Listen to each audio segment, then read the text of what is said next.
یا الہی ہر جگہ تیری عطا کا ساتھ ہو۔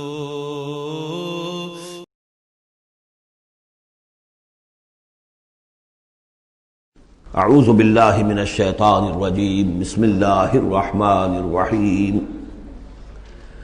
سبح للہ ما فی السماوات وما فی الارض وهو العزیز الحکیم۔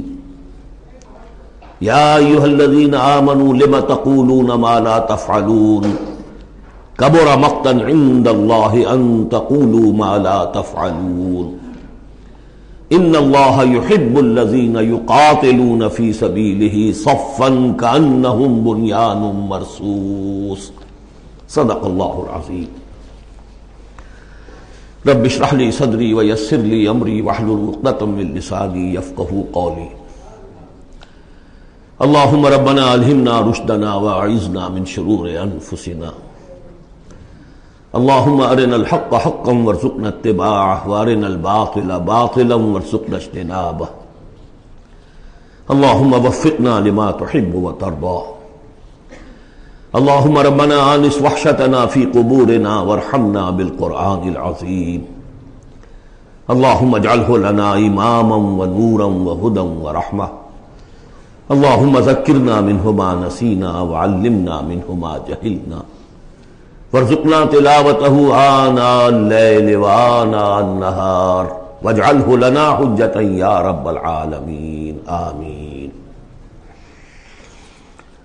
اب ہم اللہ کا نام لے کر سورہ صف کا آغاز کر رہے ہیں۔ میں آپ کو بتا چکا ہوں کہ جو 10 صورتیں ہیں مدنی، سورہ حدید سے سورہ تحریم تک، ان میں بالکل درمیان میں جو یہ جوڑا ہے سورہ صف اور سورہ جمعہ، اس کی امتیازی شان اسی سے نظر آ جاتی ہے کہ دونوں کا آغاز تسبیح سے ہوا ہے، ورنہ اب تک یہ تھا سورہ حدید کا آغاز سبح للہ ما فی السماوات والارض، پھر سورہ مجادلہ میں وہ بات نہیں، پھر سورہ حشر میں سبح للہ ما فی السماوات وما فی الارض، پھر سورہ ممتحنہ میں وہ بات نہیں۔ اب یہاں پھر جو آئی ہے وما فی الارض، تسبیح کرتی ہے اللہ کی ہر وہ شے جو آسمانوں میں ہے اور ہر وہ شے جو زمین میں ہے۔ وہو العزیز الحکیم، اور وہ زبردست ہے، کمال حکمت والا۔ لیکن اس کے فوراً بعد سورہ جمعہ ہے، وہ ہے یسبح للہ ما فی السماوات وما فی الارض۔ تو اس میں جوڑے ہونے کی نسبت بہت نمایاں ہو گئی، مشابہت بھی ہے، تسبیح دونوں کا آغاز ہو رہا ہے، پھر تکمیل ہو رہی ہے۔ میں نے بتایا تھا کہ نسبت زوجیت میں کسی مقصد کے لیے جنس جو ہیں دو، وہ کسی اعلیٰ تر مقصد کے لیے ان کے اندر ریسیپروکل نسبت رکھی جاتی ہے۔ وہی یہاں ہے فعل ماضی، فعل مضارع، اور فعل مضارع عربی زبان میں حال اور مستقبل دونوں کو کور کرتا ہے۔ تو یہاں اس جوڑے میں آ کر ان دونوں کو جمع کر دیا گیا کہ یہ تسبیح جو ہے کائنات کے اندر، جو کائنات کی ہر شے کر رہی ہے، یہ ہمیشہ سے ہوتی آ رہی ہے، ہر دم ہو رہی ہے، ہمیشہ ہوتی رہے گی۔ یہ سورہ مبارکہ جیسا کہ میں نے کل آپ کو بتایا تھا، سورہ حدید کی جو آیت ہے، جس کو میں نے عرض کیا تھا، اگرچہ وہ لفظ اچھا نہیں ہے، عریاں اور ننگا، واقعتاً یہ ہے کہ پورا عریاں اور ننگا فلسفہ انقلاب سورہ حدید کی آیت نمبر 25 میں ہے۔ انقلاب کس لیے لایا جاتا ہے؟ فرانس کا ریولوشن کیوں آیا تھا؟ ظلم ہے، بادشاہ لوگ بیٹھے ہوئے ہیں، عیش کر رہے ہیں، لوگ کسان ہیں، مزدور ہیں، وہ کام کرتے ہیں، ٹیکس دیتے ہیں، یہ عیاشیاں کرتے ہیں بدماش لوگ، ظلم ہے، ختم ہونا چاہیے۔ لوگوں نے جانے دی، ہزاروں نے جانے دی، پھر شکل کیا بن گئی کہ وہ تو ایک بظاہر ڈیموکریسی، عوام کی حکومت، حقیقت میں سرمایہ داروں کی آمریت قائم ہو گئی۔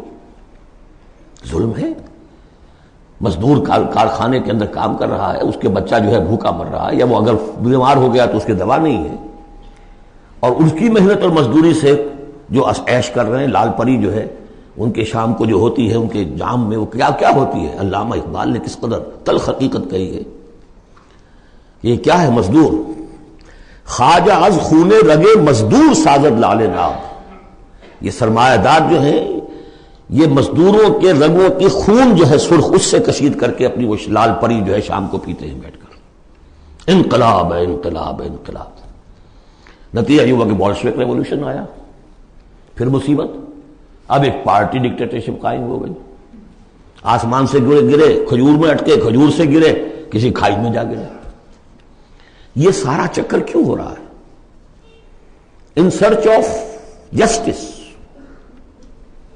یہ ساری جد و جہد انسان کیوں کر رہا ہے؟ تو اب ایک تو ہے کہ ایک سیکولر انداز میں جسٹس فیئر پلے اس کی بات ہوتی ہے۔ دین میں آپ دیکھیے کہ قرآن میں جس طرح میں نے کل آپ کو بتایا، اللہ قائم بالقسط ہے، مسلمانوں کا بحیثیت امت رول یہ ہے، یا ایھا الذین آمنوا کونوا قوامین بالقسط، یا ایھا الذین آمنوا کونوا قوامین للہ شہداء بالقسط۔ محمد کو کیوں بھیجا؟ کہہ دیجئے کہ مجھے بھیجا گیا کہ میں عدل قائم کروں۔ اور اب جو آیت آ گئی، ہم نے تمام رسول اسی لیے بھیجے، کتابیں اسی لیے بھیجیں، میزان اسی لیے نازل کی، لقد ارسلنا رسلنا بالبینات وانزلنا معهم الکتاب والمیزان لیقوم الناس بالقسط۔ لوگوں نے کیا کیا؟ نبی آ گئے، انہیں پوجنا شروع کر دیا، باقی ظلم کا ظلم جھوکا تو چل رہا ہے، انہیں پوج لو، خدا کا بیٹا بنا دو، کچھ اور بنا دو، اولیاء اللہ آئے ان کو جو بھی چاہو بنا دو، لیکن نظام ظالمانہ قائم رہا دنیا میں۔ یہ محمد عربی کا کمال ہے، انہوں نے آ کر نظام کو بدلا ہے۔ در حقیقت یہ جو تکمیل ہوئی ہے اس پروسیس کی، اس لیے آپ رسول کامل ہیں، آخری رسول اور کامل رسول، جنہوں نے آ کر نظام عدل و قسط کو بالفعل برپا کیا۔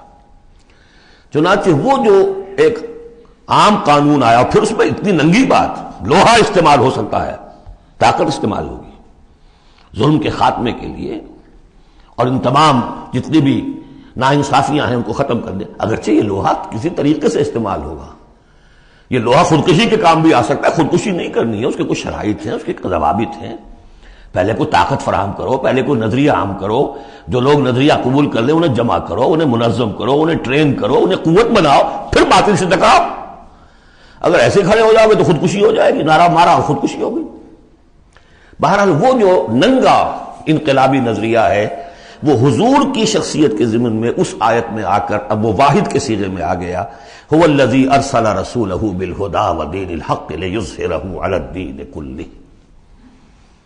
سورہ توبہ میں بھی آ چکی، سورہ فتح میں آ چکی، اب اس سورہ مبارکہ کا مرکزی مضمون وہی ہے۔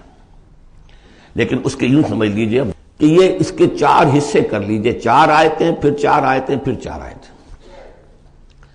پہلی 4 آیتیں تمہیدی بھی ہیں، اور ایک اعتبار سے اس میں اصل میسج آ گیا ہے۔ دوسری 4 آیتوں میں سابقہ امت مسلمہ یعنی یہود کا طرز عمل ہے۔ تیسری آیت میں بعثت محمدی کا مقصد اور اس کے لیے مسلمانوں کو دعوت جہاد۔ 12 آیتیں یہ ہو جائیں گی۔ 2 آیتیں پھر بڑی خاص قسم کی ہیں کہ جو لوگ اس سورت کے پیغام کو قبول کریں اور اختیار کر لیں، ان کے کیا کیا مدارج ہیں، دنیا میں کیا ہے، آخرت میں کیا ہے۔ بسم اللہ الرحمن الرحیم، سبح للہ ما فی السماوات وما فی الارض وہو العزیز الحکیم۔ اب آ رہی ہے بات بالکل 2 ٹوک، وہی جو میں نے کہا تھا ان تمام صورتوں میں ہے، زجر، توبیخ، جھنجھوڑنے کا انداز۔ کیا ہو گیا مسلمانوں تمہیں؟ یا ایھا الذین آمنوا ما لکم لم تقولون ما لا تفعلون، تمہیں کیا ہو گیا ہے مسلمانوں، تم جو کہتے ہو وہ کرتے نہیں، کیوں کہتے ہو جو کرتے نہیں؟ ایمان اللہ پر اور اس کے حکم پاؤں تلے، ایمان رسول کا، محبت اور عشق کے دعوے اس کے سنتوں کی دجیاں بکھیر دو۔ کیا ہے؟ اس وقت نہیں تھا یہ، میں نے کہا وہاں تو ذرا سی کمی آئی تھی، ابھی اوسط کچھ گرا تھا، اس کے اوپر یہ پکڑ آ رہی ہے۔ تو آج سوچئے کہ آج اگر کہیں قرآن نازل ہو جائے اور آج اگر کہیں محمد رسول اللہ آ جائے تو اس امت کو دیکھ کر کیا کہیں گے کہ میری امت ہے؟ یہ 1.5 ارب انسان میری امت ہے۔ لما تقولون ما لا تفعلون کبر مقتا عند اللہ ان تقولوا ما لا تفعلون، بڑی شدید بیزاری کی بات ہے اللہ کے نزدیک کہ تم کہو جو کرتے نہیں۔ اب بتائیے اس سے بڑی زجر و توبیخ کیا ہوگی؟ اچھا، معلوم ہوتا ہے کہ شاید کچھ لوگوں نے محبت رسول کے دعوے کیے ہوں گے۔ جاننا چاہتے ہو اللہ کو کون محبوب ہیں؟ ان اللہ یحب الذین یقاتلون فی سبیلہ صفا کانہم بنیان مرصوص۔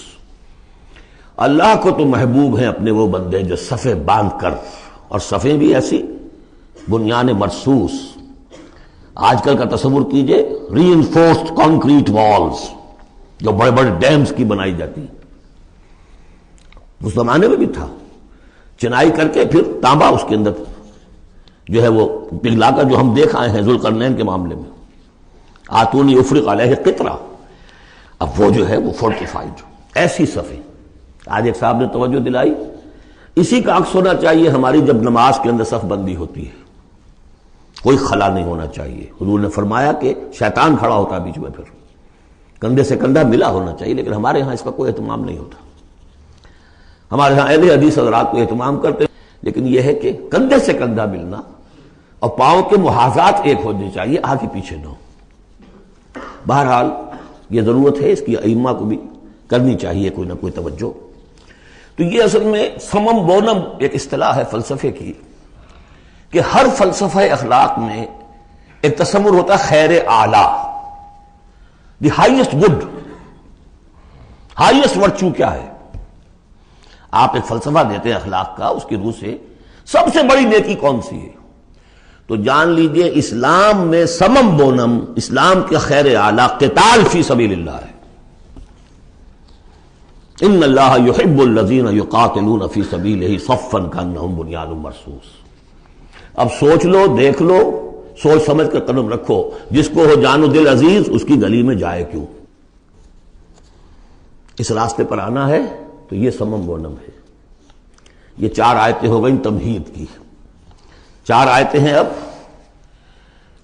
بنی اسرائیل نے کیا کیا اللہ کے جلیل قدر پیغمبروں کے ساتھ۔ وَإِذْ قَالَ مُوسَىٰ لِقَوْمِهِ يَا قَوْمِ لِمَ تُؤْذُونَنِي وَقَدْ تَعْلَمُونَ أَنِّي رَسُولُ اللَّهِ إِلَيْكُمْ۔ یاد کرو جب کہ کہا موسیٰ نے اپنی قوم سے، اے میری قوم کے لوگوں کیوں مجھے ایذا دے رہے ہو، کوفت پہنچا رہے ہو، تکلیف دے رہے ہو۔ وَقَدْ تَعْلَمُونَ أَنِّي رَسُولُ اللَّهِ إِلَيْكُمْ، جبکہ تم جانتے ہو میں اللہ کا رسول ہوں۔ میرے نزدیک یہاں رسول بمانی نبی کے ہے۔ حضرت موسیٰ بنی اسرائیل کے لیے نبی تھے، رسول نہیں۔ رسول تھے الی فرعون، جہاں کہیں ذکر آیا بحیثیت رسول الی فرعون وملئہ، الی فرعون وملئہ، الی فرعون وملئہ، کیونکہ رسول کے بعد قاعدہ یہ ہوتا ہے کہ پھر رسول کی بات نہ مانے تو قوم ہلاک کی جاتی ہے۔ حضرت موسیٰ کی بات نہیں مانی، 4 کے سوا ہلاک نہیں کی گئی۔ تو حضرت موسیٰ کی حیثیت بنی اسرائیل کے لیے نبی کی ہے، لیکن آل فرعون کے لیے وہ رسول تھے، مانو مجھے اور میرے ساتھ واپس کرو ان کو، بنی اسرائیل کو۔ وَقَدْ تَعْلَمُونَ أَنِّي رَسُولُ اللَّهِ إِلَيْكُمْ، جانتے ہو میں اللہ کا نبی ہوں۔ فَلَمَّا زَاغُوا، جب وہ کج ہو گئے، ٹیڑھے ہو گئے، أَزَاغَ اللَّهُ قُلُوبَهُمْ، اللہ نے بھی ان کے دلوں کو ٹیڑھا کر دیا۔ یہ بہت اہم آیت ہے جو قرآن مجید میں جتنی مرتبہ آیا اللہ نے انہیں گمراہ کر دیا، اللہ نے مہر لگا دی، تو کبھی اللہ ابتداءً مہر نہیں لگاتا، پہلے انسان ٹیڑھا خود ہوتا ہے، لیکن جب اس کے ٹیڑھ پن ایک حد تک چلا جاتا ہے، he reaches the point of no return, then Allah puts a seal on his heart، اس کے بعد نہیں آ سکتا۔ تو جب وہ ٹیڑھے ہو گئے اللہ نے ان کے دلوں کو بھی ٹیڑھا کر دیا۔ واللہ لا یہدی القوم الفاسقین، اللہ فاسقوں کو زبردستی ہدایت نہیں دیتا۔ اب اس میں ہم پڑھ چکے ہیں سورہ مائدہ میں، اصل میں وہ ایذا ہے۔ اللہ کے رسول کو اصل ایذا ذاتی نہیں ہوا کرتی، ہوتی ہے وہ بھی، انسان محسوس کرتا ہے۔ اور میں بتا چکا ہوں آپ کو سورہ احزاب میں کہ حضور حضرت موسیٰ کے ساتھ بھی اس طرح کا معاملہ کیا، لیکن حضور کے ساتھ بھی کیا، لیکن اصل ایذا جو یہاں ہو رہی ہے قتال کے لفظ کے ذکر کے ساتھ جو آ رہی ہے وہ یہ ہے۔ وَإِذْ قَالَ عِيسَى ابْنُ مَرْيَمَ، دوسرا دور۔ اب یہ ہے رسول، اصل میں بنی اسرائیل کے لیے رسول بن کر آئے وہ حضرت عیسیٰ، رسولاً الی بنی اسرائیل۔ سورہ آل عمران کی وہ الفاظ بہت اہم ہیں۔ وَإِذْ قَالَ عِيسَى ابْنُ مَرْيَمَ يَا بَنِي إِسْرَائِيلَ إِنِّي رَسُولُ اللَّهِ إِلَيْكُمْ، اور جب یاد کرو جب کہ کہا عیسیٰ ابن مریم نے، اے بنی اسرائیل میں اللہ کا رسول ہوں تمہاری طرف،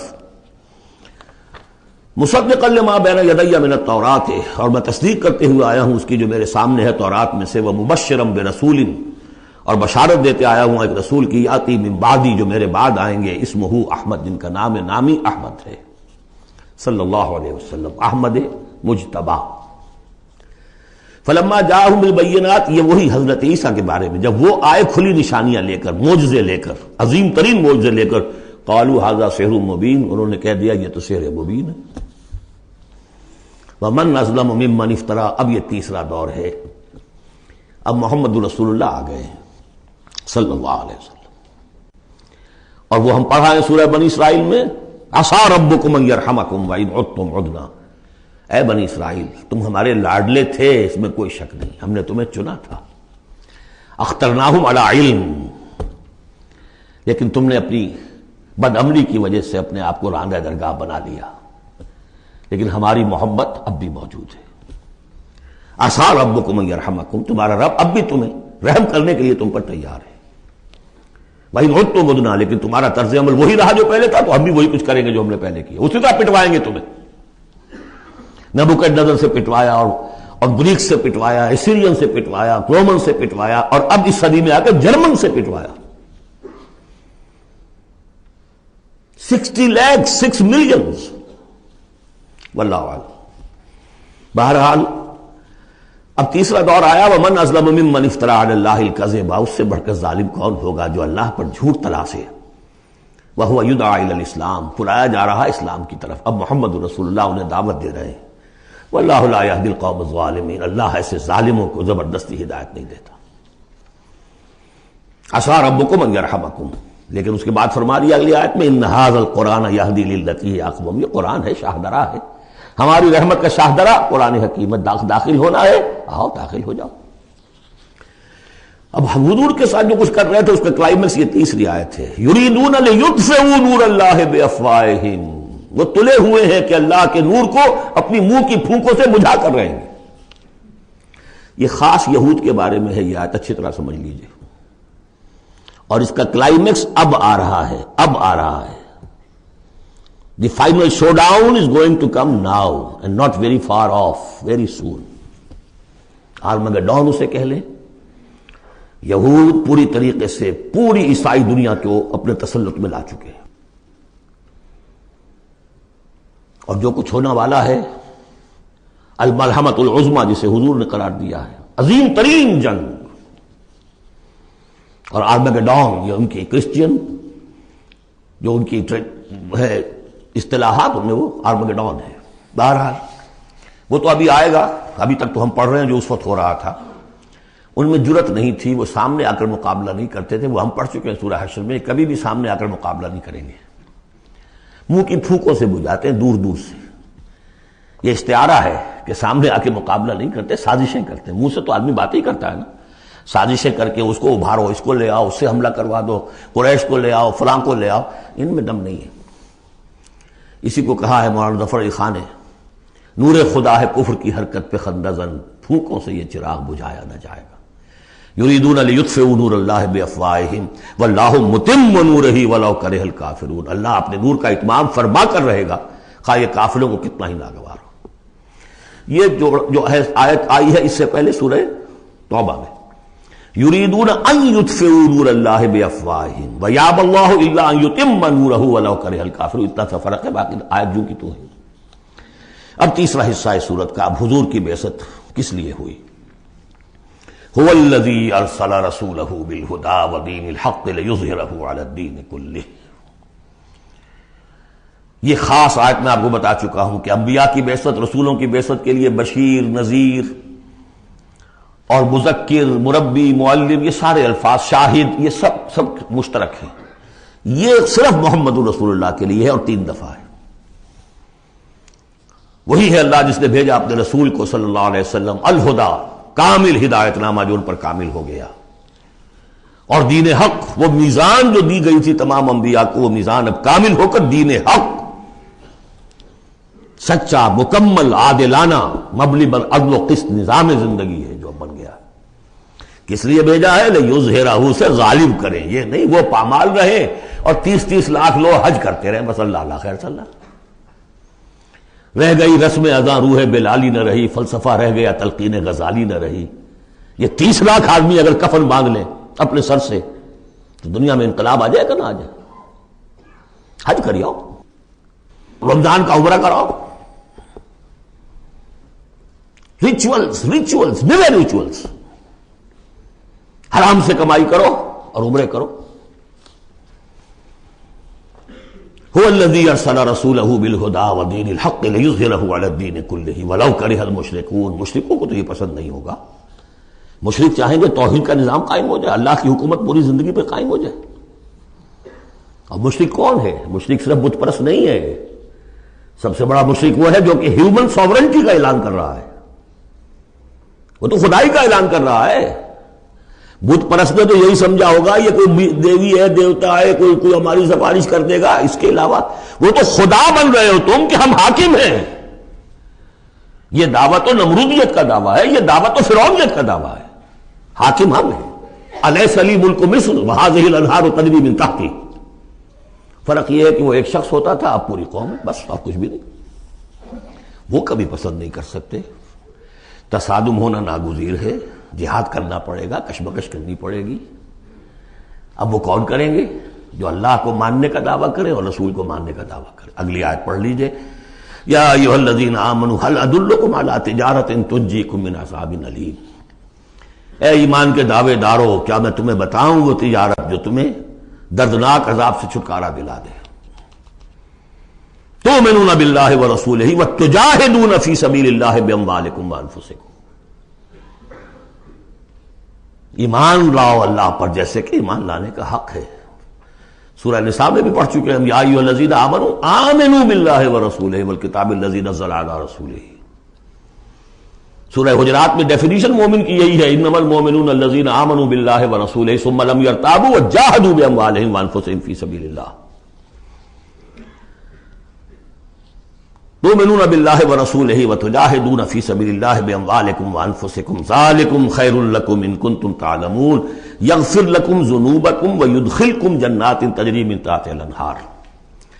وہ تمہارے لیے تمہارے گناہ بخش دے گا، تمہیں داخل کرے گا ان باغات میں کہ جن کے نیچے نہریں بہتی ہوں گی، اور ان باغات میں مسکن دے گا، مساکن طیبہ، بہت پیارے، بہت اعلیٰ، فی جنات عدن، ریزیڈینشل گارڈنز میں. ذالک الفوز العظیم، یہی بڑی کامیابی ہے. یہ بہت اہم نکتہ ہے. بندہ مومن کی نگاہ اس کامیابی پر جمی ہونی چاہیے، دنیا کی کامیابی پہ نہیں، دنیا میں دین کی کامیابی پر بھی نہیں. آپ حیران ہوئے کیا کہہ رہا ہے؟ نصب العین صرف آخرت. اگر آپ نے دنیا میں کامیابی کو نصب العین بنا لیا تو گڑبڑ ہو جائے گی. پھر آپ کہیں گے یہ تو صحیح طریقے سے کام نہیں ہو رہا تو ٹیڑھے سے کرو، سیدھی انگلیوں گھی نہیں نکل رہا تو ٹیڑھی کرو، بائی ہوک اور بائی کروک، جیسے کوئی ہاکی کا پلیئر چلتا ہے لے کر کیری کرتا ہے. اسی میں تحریکیں گم ہو جاتی ہیں. تحریکوں کے قبرستان بنے ہیں اسی بنیاد پر. تم دیکھو تمہارا فرض یہ طریقہ کار یہ، اس طریقے پہ کام کرتے رہو، نتیجہ نکلے نہ نکلے تمہیں اس سے کوئی بحث نہیں. ہاں طریقہ کار پر نظر ثانی کرتے رہو. ہو طریقہ محمد رسول اللہ سے ماخوذ، اور منہاج لکل جعلنا منکم شرعۃ ومنہاجا، ہم نے ہر ایک کو تم میں سے شریعت بھی ایک دی ہے، منہاج بھی دیا ہے. منہاج محمدی کیا ہے بولو؟ تو امت محمد ہو صلی اللہ علیہ وسلم. تو یہ بات نوٹ کر لیجئے، بہت اہم ہے. بس تجزیہ کر لیجئے اب تک جو کچھ آیا ہے اس میں، بلکہ اب آخری دو آیتیں بھی پڑھ لیجئے. ایک حیثیت سے یہ 12ویں آیت پر آ کے مضمون مکمل ہو گیا. ذالک الفوز العظیم، بڑی کامیابی یہی ہے. البتہ دنیا میں ایک اور بونس کی شکل میں ہے. وَأُخْرَىٰ تُحِبُّونَهَا، ایک اور شے جو تمہیں بہت پسند ہے. اللہ کی نگاہوں میں تو اس کی کوئی حیثیت نہیں، اس لیے کہ اللہ کی نگاہ میں تو اگر وہ کرنا ہی چاہے تو دین حق کو غالب کر دے آنے واحد میں. اللہ تو تمہیں دیکھ رہا ہے بس کہ تم نے کتنی کچھ جانفی شانی کی، کہ کیونکہ تمہارا امتحان ہے. لیکن تمہاری نگاہوں میں بہرحال انسان ہو تو بربنائے طب بشری انسان چاہتا ہے کہ جو کچھ ہم کریں اس کا نتیجہ بھی اگر نظر آ جائے تو کیا کہنے. وَأُخْرَىٰ تُحِبُّونَهَا، اور وہ دوسری چیز اور بھی جس کا جو تمہیں پسند ہے، وہ کیا ہے؟ نصر من اللہ وفتح قریب. اب اللہ کی طرف سے مدد آیا چاہتی ہے اور فتح تمہارے قدم چوما چاہتی ہے. لیکن یہ ظاہر بات ہے یہ کب اتری ہے، یہ میں آپ کو بتا چکا ہوں. اس کو سمجھیے سورہ صف کو سورہ احزاب کا ضمیمہ. وَبَشِّرِ الْمُؤْمِنِينَ، یہی الفاظ آئے ہیں، اور اے نبی اس کی بشارت دے دیجئے اہل ایمان کو. قول میں حضور کا آپ کو سنا چکا ہوں. آپ نے فرما دیا تھا غزوہ احزاب کے بعد، لن تغزوکم قریش بعد عامکم ھذا، اے مسلمانوں اب اس سال کے بعد قریش تم پر چڑھ کر نہیں آ سکتے، ایگزاسٹ ہو چکے ہیں. وَلَكِنَّكُمْ تَغْزُونَهُمْ، اب تمہاری طرف سے انیشیٹو ہوگا. اور وہ انیشیٹو تھا کہ جو عمرے کے سفر کی نیت سے آپ نے کیا، صلح حدیبیہ ہو گئی اور اِنَّا فَتَحْنَا لَكَ فَتْحًا مُبِينًا کی آیت میں چلی. اور دوسری چیز آخرت میں یا ایک روحانی جو مقام تمہیں اس سے حاصل ہوگا، تم اللہ کے مددگار کا قرار پاؤ گے. اس سے اونچا کوئی مقام ہو سکتا ہے؟ یا ایھا الذین آمنوا کونوا انصار اللہ، اگر تم اللہ کے دین کا جھنڈا اٹھانے کے لیے اپنی جانیں لگا رہے ہو تو کس کے مددگار ہو؟ اللہ کا دین ہے، جھنڈا اس کا ہے. اور یہ فرض منصبی اصل تھا محمد کا، تو ان کی بھی مدد ہے. من انصاری اللہ آگے آ جائے گا. اہل ایمان اللہ کے مددگار بنو. کما قال عیسی ابن مریم للحواریین، جیسے کہ کہا تھا عیسیٰ ابن مریم نے اپنے حواریین سے، من انصاری اللہ، کون ہے میرا مددگار اللہ کی راہ میں. دیکھیے جیسے بیعت کی نسبتیں آئی تھیں دو، بیعت حضور سے، بیع اللہ سے، لہذا تیسرا ہاتھ اللہ. وہی مسئلہ یہ ہے، نصرت اللہ کی، لیکن میری نصرت اللہ کی طرف. اللہ کی نصرت کیسے کرو گے؟ میری نصرت کرو اللہ کے راستے میں. محمد رسول اللہ والذین معہ. اب بھی طریقہ جو فطری ہے وہ یہی ہے، جس کو بھی اللہ ہمت دے دے وہ کھڑا ہو.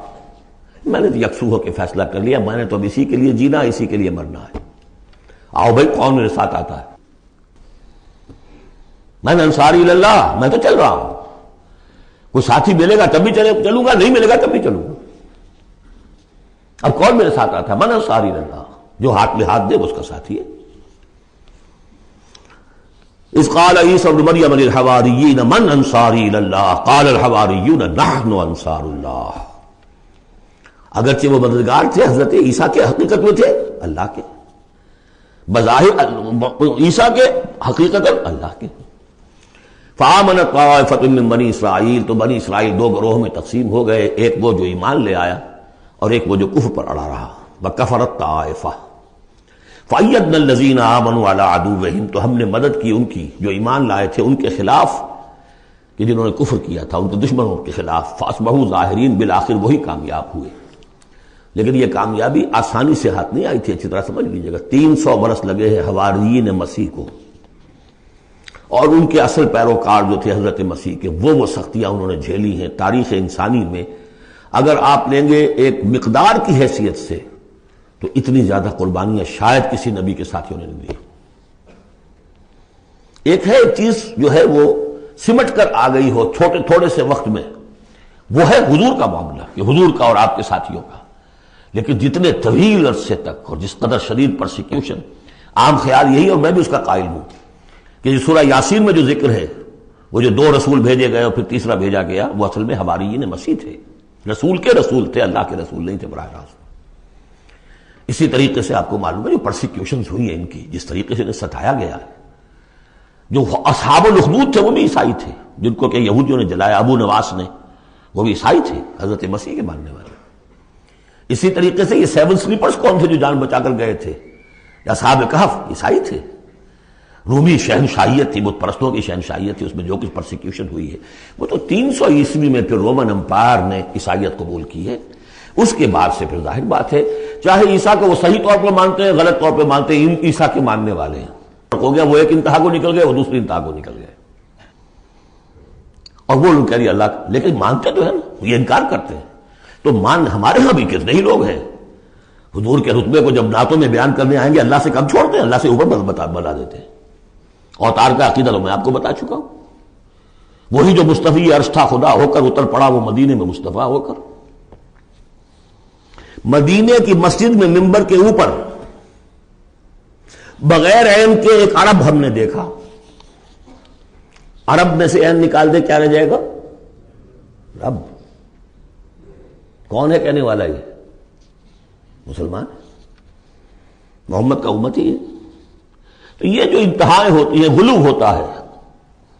یا اہل کتاب لا تغلو فی دینکم، تو غلو ہم کم ہے، کم کرنے والے. کون سا جرم ہے جو کچھ لوگوں نے کیا ہم نے نہیں کیا، سوائے اس کے کہ اس قرآن کی تحریف ہم نہیں کر سکے، اس کے متن کی بس. اور وہ اس لیے کہ اسپیشل پروٹیکشن اللہ کی تھی. یہ ہے سورہ صف. ایک سورت بھی سمجھ میں آ جائے تو زندگی کا راستہ بالکل واضح ہو جاتا ہے. البتہ یہ جو قتال اس میں بتایا گیا، میں نے عرض کیا تھا قتال ایسا نہیں ہے کہ اٹھاؤ ہتھیار جاؤ نعرہ مارو اور خودکشی کر لو، ٹکرا جاؤ. اس کا ایک پروسیس ہے. پہلے اس کے لیے مردان کار چاہیے، ایسے مردان کار جن کے دلوں میں اللہ کی محبت کے سوا دنیا کی کوئی محبت نہ رہ گئی ہو، جو ہم سورہ شورى میں پڑھ چکے ہیں. فما اوتیتم من شیء فمتاع الحیاۃ الدنیا وما عند اللہ خیر وابقى للذین آمنوا وعلی ربہم یتوکلون. طالب آخرت بن چکے ہو، واقعتاً کہنے کی حد تک نہیں، زبانی کلامی نہیں، فی الواقع. پھر ان کے اندر وہ اخلاص اور خلوص، پھر ایک نظم کی پابندی، ایک لیڈر کے ساتھ عہد، جو کہو گے. یہ تقاضے اگر پورے نہیں ہوتے، اور محتدم تعداد کے اندر 2-4 سے تو نہیں ہوگا معاملہ. 4 کا ہوتا معاملہ تو حضرت موسیٰ کے ساتھ بھی تھے، 3-4 تو اور محتدم تعداد، ریکوزٹ نمبر. لہذا اس کو تیار کرنے کے لیے کیا طریقہ کار ہے؟ یوں سمجھیے کہ منہج انقلاب محمدی کے 2 حصے ہیں. اوپر کا حصہ ٹکراؤ، تصادم، وہ سب کو معلوم ہے. غزوہ بدر، غزوہ احد، غزوہ احزاب، فلاں فلاں کس کو نہیں معلوم. لیکن اکبر الآبادی کا بڑا پیارا شعر ہے، خدا کے کام دیکھو بعد کیا ہے اور کیا پہلے، نظر آتا ہے مجھ کو بدر سے غار حرا پہلے.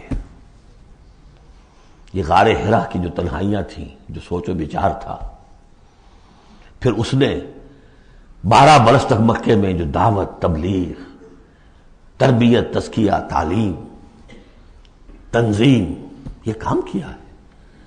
یہ ہے جس کا نتیجہ سامنے نظر آتا ہے. چاہے تمہارے جسم کے ٹکڑے اڑا دیں، تم نے ہاتھ نہیں اٹھانا. یہ ارادہ آسان کام ہے کوئی؟ بلی کو بھی آپ گھیر لیں اگر کسی کونے میں تو وہ آپ پر حملہ کر دے گی. ڈیسپریٹ آدمی 2-3 کو مار کر مرے گا، ایسے نہیں مر سکتا آدمی. آدمی بڑی شے ہے، اتنی اجازت نہیں ہے. یہ تیاری جو کرائی ہے محمد رسول اللہ نے، تو ایک ہے تصادم کا مرحلہ، اور ایک ہے تصادم کے لیے آدمی تیار کرنا. آدمی فراہم کیسے کرے، تیار کیسے کرے. اس کو میں نے قرار دیا ہے منہج انقلاب نبوی کی اساسی منہاج. ایک ہے تکمیلی منہاج، تصادم، ٹکراؤ، جنگ. اساسی منہاج ہے how to procure proper people, procurement of people and then their training. یہ ہے مسئلہ، اور اس کا مرکز و محور قرآن ہے. اگلی سورہ سورہ جمعہ اسی سے بحث کر رہی ہے. یوں سمجھ لیجئے کہ بعثت محمدی کا مقصد، اس کے لیے تصادم کے مراحل یہ سورہ صف میں، لیکن اس کے لیے مردان کار کی تیاری کا عمل سورہ جمعہ میں. یا الہی ہر جگہ تیری عطا کا سایہ